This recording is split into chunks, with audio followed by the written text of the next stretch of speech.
Welcome to another episode of the $100 Million Mindset. You know that we spend a lot of time on this show talking about how to build something great, and then how to grow it, how to scale it, and then how to make it very strong. We talk about revenue, systems, leadership, and one of my favorite things, momentum. But there is a moment that will come for every leader, and sometimes it comes very quietly. Sometimes it's unexpected. It's when you look around and you realize that the thing that you were building, it's now built. And the question becomes, what happens after the win? And that's what we're tackling in today's episode. Alan and I are stepping into that conversation, not from theory, but from real live, real lived experiences. Now, you're going to hear from Michel. Matt brings a very honest perspective on selling, letting go, and then redefining identity. You'll also hear from Paul Kelly, who reflects on legacy through family, people, and what actually lasts. And then we're also going to bring in my co-host, Alan, and he's going to speak not just from a co-host perspective, but from someone who's actually built a $100 million business and then had to hand over the keys, and trusting that legacy and having to wrestle with what it really means to step back without disappearing. This episode isn't about exit strategies or succession plans. It's about meaning. It's about stewardship. And it's about understanding that legacy isn't what you leave behind. It's what you continue to grow without you. This is legacy, transitions, and what comes after. And this is the topic in today's $100 Million Mindset. Welcome to the $100 Million Mindset, the source for business owners who aspire to scale, grow, and reach their full potential.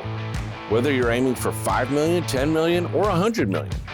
Your hosts are Alan O'Neill, the Irish plumber, who scaled Abacus Plumbing and Cooling to over 100 million, and taffy puller Todd Liles. A coach to high-performing business leaders and the owner of Service Excellence are going to help you think bigger, act smarter, and take your business to the next level.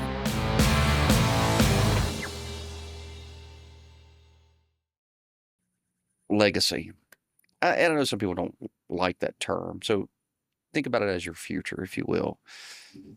You've already built several great things. Is there anything that you're building now that you're excited about for the future? Well, let's take the term legacy for a second. Any legacy is in your family. There is no legacy in this industry. There is no legacy in HVAC. I mean, I stepped down from Service Nation less than 3 years ago, and I'm already a faded memory. All right. And it's not bad. It's just the way it is. I mean, who remembers Doc Rust or John Keeler or Jeff Forker? At one point, these are some of the biggest names in the industry. Only old guys like me remember them. So, all that said, I'm still building. Look in your backyard. Everything you see is either growing or dying. Same thing with businesses. It's the same thing with people. You're either growing or dying. And I hope I'm still growing. So right now, I'm, like we talked about, I'm in the final stages of a book on the emotional side of selling a business that I'm working on with Brandon Jacob. We've interviewed nearly 100 different business owners, as well as some M&A advisors, investment bankers, and some private equity guys, dozens of different industries. And there's really nothing comparable to this work on the market right now. I think it's going to be an important book. It helps people deal with the emotional roller coaster that comes with selling a business. And we're going to push that over the goal line later this summer. I'm continuing to write. I write for the trade magazines. I continue to do some motivational speaking. As soon as I can get back on a plane, I'll probably do some more. In January, all of my competitive restrictions expire, so there will be more options available then. I wonder if that's making them nervous. Matt, the book you wrote with Brandon, and Brandon did some work with me before I sold Abacus or took a partner on an Abacus in 2012. But I'm sure you heard a very wide range of stories from contractors. I find it fascinating, the mindset of a contractor before and after he sells a business.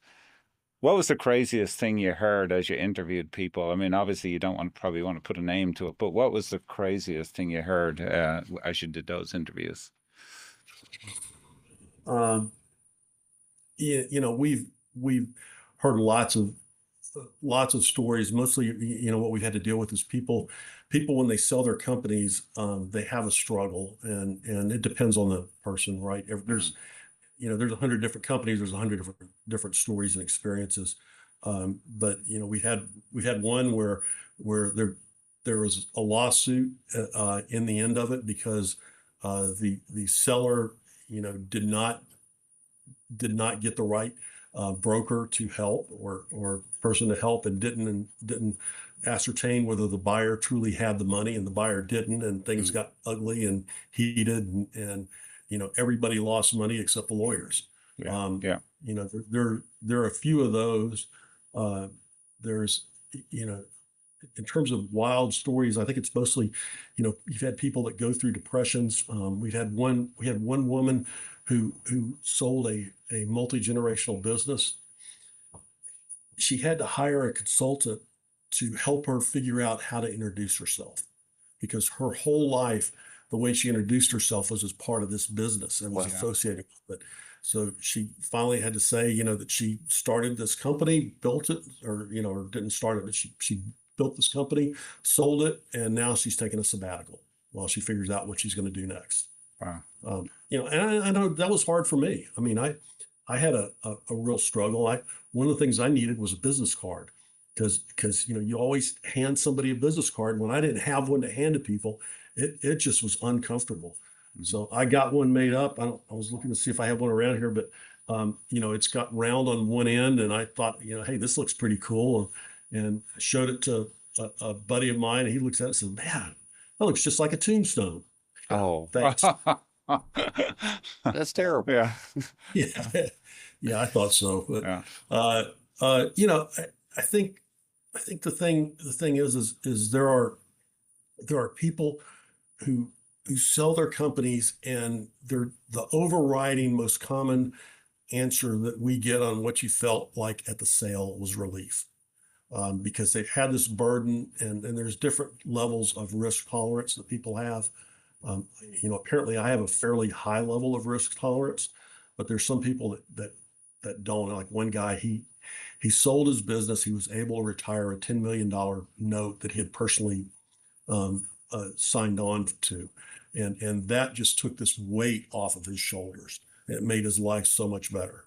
I think relief that they didn't blow it before they sold and they got out. I think that's a real common sentiment. There's a lot of people who look back on what happened to their companies after they left and feel really bad about it. They don't like the decisions that were made, but in the end, they got their money. Right? Yeah. Yeah. Nobody forced them to sell. It's critically important to find a purpose, and that's one of the things that we got into quite a bit with people, and they grieve about what happened, from the sense that it's like watching your daughter go down the aisle and get married, and now she's going off with some strange guy, and is going to live a life without you, and that's difficult, and you have to accept that. I think that's kind of one of the analogies that came up during this, and that made a lot of sense to me. It is hard to walk away, and it is hard to not be in control, and I don't know whether it's harder for guys who stay on. It seems that the average is less than 2 years for business owners who sell to stay on, and again, we're talking over 40 different industries. Right. Including healthcare, including farming. I mean, I think it's hard for that because they no longer are in control of the decisions, and they've got to, they've been self-employed so long they're unemployable, and they just haven't realized it yet. I think all that comes into play. We're still going through it. We're still tying up a couple of loose ends on it, but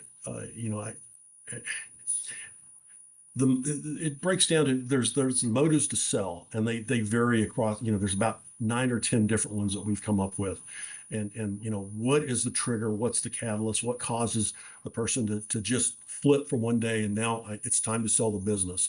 There's the process of getting to the LOI. And the LOI is actually the best day in the whole process because there's none of the pain and there's all of you imagine all the wealth coming in and what you can do with it. So you've yet to go through due diligence. Then there's going through the whole process to get to the close. And then there's life after the close. And for some people, they stay on, others leave immediately. Most business owners stay on for at least a short period of time. We've heard, from everything from a guy who said, I cried all the way home after we closed the business and I left. Meanwhile, his wife, who was a co-partner in the business, was practically doing cheers. She was so happy. Yeah. Just finally, Paul, in the last year or so, you've transitioned out of the day-to-day, more or less. What legacy do you hope to leave behind through your work with Parker and Sons, Paul? Yeah, well, I wrote, everyone can't live forever. I keep trying to figure it out. And I told my wife I would figure it out eventually. And when I wrote the book, it gave me a way to kind of live forever in people's minds or thoughts or practices. So, one of my legacies is that book. I have another idea I'm working on I got the URL raisinggoats.com because I feel like growing the greatest of all time, and you're considered one of the greatest of all time. Some people consider me, that, and there's others in our industry as well, many of them within Wrench. And I would love to figure out a shortcut way, and I've got some ideas on how to grow leaders faster, better, get them better at implementing and all those things. And so that might be a legacy that I work on at some point and soon and try some things. But really, my legacy is all the people I helped. My legacy is my grandkids and my wife, Tricia, and there could be no better legacy than your family and the 2 kids and their spouses. And we've got one more on the way, so we'll have 4 grandkids. Yeah, spending time with them. I thought like I would have to have a business to run to feel satisfied, but I can spend 5 minutes or all day with any of the grandkids or our kids and feel perfectly satisfied. So my legacy will be them and how they think and how they approach stuff and their success. So yeah. Grandchildren, I'm enjoying my own grandchildren, and so it's it brings things to a whole other level, I think. So great Yeah. answer, Paul. We should have had the grandkids first, is what they say. That's right. But, not much fun. We'd have never bothered with kids if we just had grandkids first, Paul. So I want to ask you, what impact do you want to leave on this industry when we look back 30 years from now? And no, we're going to give you 50 years. We look back, you're going to live a good long time out. We Okay, look back thank you. 50 years from now. Yeah, What's the legacy you want to have? It's funny, Todd, because I spent many hours thinking about my farewell speech at Abacus, like when I get to retire, and then kind of I semi-retired. Like I remember the day I stepped down as CEO of Abacus, and like I was going part-time. It was July 1st, 2023, sorry. And anyway, I was in the office, and I had said to myself, like, when they retire, I'll have this speech and I'll tell everybody, and I ended up discovering a problem and staying late to work on it. And it was 7 o'clock and I was the only one in the office, and I was walking out on my last day as CEO, and I was like, well, crap, this isn't kind of what I wanted, like this isn't how I thought it was going to go. legacy is interesting, Todd. I remember when I was appointing Tony Patino as president of Abacus, I sat Tony down and I said, Tony, you're about to become the president of Abacus. And I said, I've been a president for 20 years. And I said, what I want you to know is I'm not handing you a job and I'm not giving you a promotion. I'm entrusting a legacy to you. I said, please, please take care of the legacy. Like, this is my life's work. Although I've been working for 40 years, the last 20 years have been my life's work. So please take care of it. When I reflect on my time at Abacus, Todd, I feel like I've at least helped to raise the bar for the plumbing industry, especially in Houston. I feel like, we've raised the standard and others have raised their standard to go with it. So I'm very proud of that. What I'm really most proud of, Todd, though, is the people that have come to me as high school, people that were written off in high school by career guidance counselors and have come to me. We've trained them. They've become plumbers, air conditioning techs, and electricians, are making six-figure incomes, are sending their kids to college, first generation going to college. They're buying houses, they're buying cars. I'm really proud of the family trees that we've changed, Todd. And so, when people talk about Alan O'Neill in years to come, I just want them to say, he was a good dude that took care of his people, that was obsessive about the customer experience and was obsessive about the employee experience when they work for him. And, if I have achieved or can achieve that, Todd, I feel like I've my life's work is done, sort of thing, As I reflect on these conversations, one thing becomes really clear to me, and it's that legacy isn't loud.